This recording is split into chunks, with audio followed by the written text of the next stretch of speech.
अजे पूरा बिहार के गे पगली होला हो दिमागवा गरम। अजे पूरा अब की जादो जी के पगली होला हो दिमागवा गरम। भले चलत गोली चाहे बम बाकी हो नया जी के पावर कम।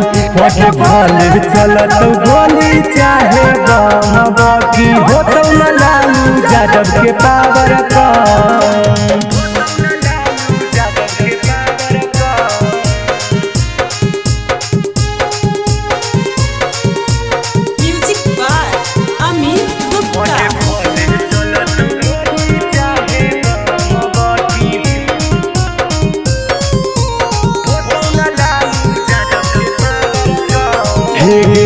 बोलतौ विरोधियन तो देह पर टूटे लगतौ लाठी गे।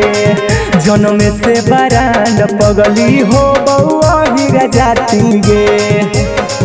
आगे हागे बोलतौ विरोधियन तो देह पर टूटे लगतौ लाठी गे।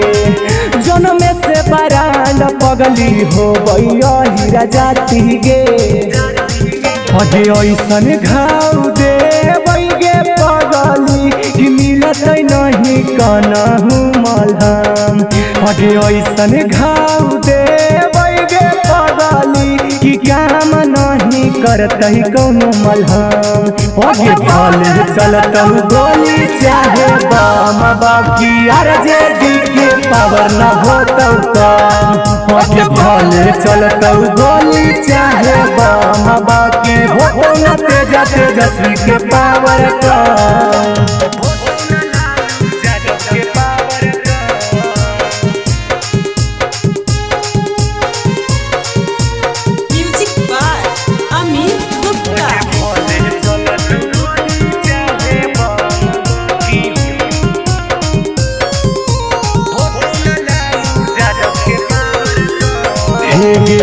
बीजेपी के मामला अबरी कर देबौ ठंडा गे।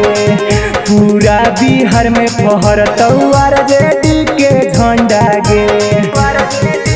सुनी गे बीजेपी के मामला अब की कर देबौ ठंडा गे। पूरा बिहार में फहरतौ तेजस्वी भैया के झंडा गे। अगले ही गेल लटेनमा सनु रोहितावा घूम हो कई पगली सुबह शाम। अगे हरिहर गमछिया बनी के नेतावा घूम हो कौ पगली सुबह शाम। भले चलत गोली चाहे बम बाकी हो नया जी के पावर कम। भले चलत गोली चाहे बम बाकी हो न लालू यादव के पावर कम। भोलेनाथ रिकॉर्डिंग स्टूडियो बानावर बिशुनगंज।